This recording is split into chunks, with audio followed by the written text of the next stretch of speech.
আসসালামু আলাইকুম। সাকিব আল হাসান ভক্তদের জন্য সুখবর। ২০২৬ সালে বিসিবির যে কেন্দ্রীয় চুক্তি হয় প্লেয়ারদের নিয়ে, যে পুরো বছরে কারা খেলবেন এবং পুরো বছরে কারা বেতন পাবেন এবং তাই সেই সব প্লেয়ারদের নিয়েই আসলে কেন্দ্রীয় চুক্তিটা করা হয়, যারা পুরো সিজন জুড়ে এভেলেবেল থাকবে এবং বিসিবি চায় তারা যেন বিসিবির হয়ে খেলে এবং পুরোটা সিজন যেন বিসিবির হয়ে খেলে এবং যেকোনো আ যদি কোন ফ্র্যাঞ্চাইজি লিগে যায় সেটা যেন বিসিবিকে অবগত করেন।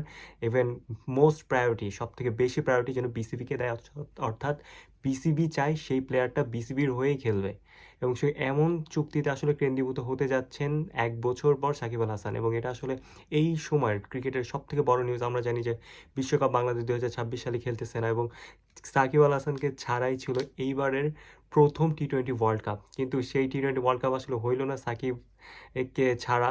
আর টি-20 ওয়ার্ল্ড কাপে আসলে বাংলাদেশ যাচ্ছে এবং সাকিব আল হাসান সম্পূর্ণভাবে বাংলাদেশের জার্সিতে আবার কামব্যাক করতেছে এবং বাংলাদেশের জার্সিতে তাকে আবার দেখা যাবে এবং বিসিবির সকল যে বোর্ড মেম্বার সবাই আসলে ২০ জনের মধ্যে ১৯ জনই সাকিব আল হাসানের ব্যাপারে পজিটিভ এবং তারা চায় সাকিব আল হাসান যেন খেলুক। সাকিব যদি চায় তাহলেই বিসিবিতে বাংলাদেশের জার্সিতে তাকে দেখা যাবে এবং সাকিব আল হাসান বিভিন্ন জায়গায় বলেছেন যে তিনি চায় বাংলাদেশের হয়ে খেলতে।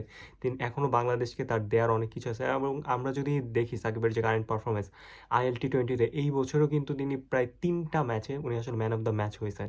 তো এই ধরনের ফর্মের ফর্মের তুঙ্গে রয়েছে এবং সাকিব আল হাসানের মতো একটা প্লেয়ার যদি একটা দলে থাকে, আসলে বিশেষ করে বাংলাদেশের মতো দল, এবং সাকিব আল হাসান যেই মানের প্লেয়ার, তিনি ব্যাটিংয়ে বা বোলিংয়ে পারফরমেন্স না করুক কিন্তু তিনি যদি মাঠে থাকে, এই মাঠের যে এক ধরনের প্রভাব, এটা আসলে না বলে বোঝানো যাবে না। এবং আমরা যারা সাকিব আল হাসানের খেলা দেখছি তারা আসলে জানি। হ্যাঁ, আপনি পলিটিক্যাল সাকিব আল হাসানকে নিয়ে অনেক সমালোচনা করতে পারেন, ব্যক্তি সাকিব আল হাসানকে নিয়ে সমালোচনা করতে পারেন, কিন্তু ক্রিকেটার সাকিব আল হাসানকে নিয়ে আসলে সমালোচনা করার ওইরকম জায়গা না। At least in perspective to Bangladesh. বাংলাদেশের যদি ক্রিকেটারদের সবগুলো ক্রিকেটারদের তুলনা করি তাহলে সাকিব আল হাসান নিঃসন্দেহে বাংলাদেশের সর্বকালের সেরা ক্রিকেটার, অর্থাৎ সর্বকালের নট অনলি সেরা ক্রিকেটার, সর্বকালের সবথেকে সেরা অ্যাথলেট।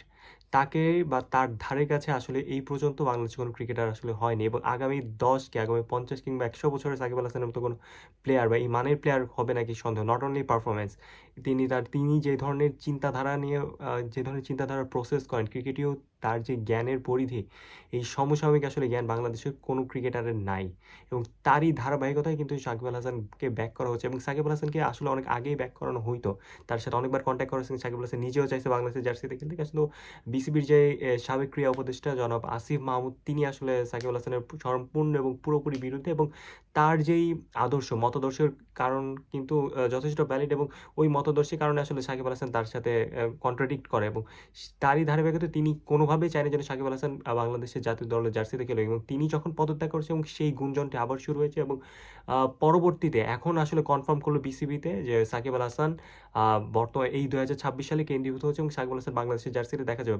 বাংলাদেশের বাইরে যে ধরনের ভেন্যু হবে, অর্থাৎ সাকিবের জন্য যেগুলো সুইটেবল প্লেস, কারণ বাংলাদেশে খেলা আসলে সাকিবের পক্ষে এই মুহূর্তে সম্ভব না। বাংলাদেশের জনগণ বা যেই ধরনের মতাদর্শ আছেন, এইটা আসলে জনগণকে ট্যাকেল দেওয়া সম্ভব না এবং খুবই রিস্কি একটা ব্যাপার হয়েছে এবং আমরা জানি সাকিব আল হাসানের নামে অনেক ধরনের কেস, অনেক ধরনের মামলা রয়েছে বাংলাদেশের আদালতে এবং সেই ধারাবাহিকতায় কিন্তু সাকিব আল হাসানকে বাংলাদেশে খেলানো যাবে যথেষ্ট রিস্ক।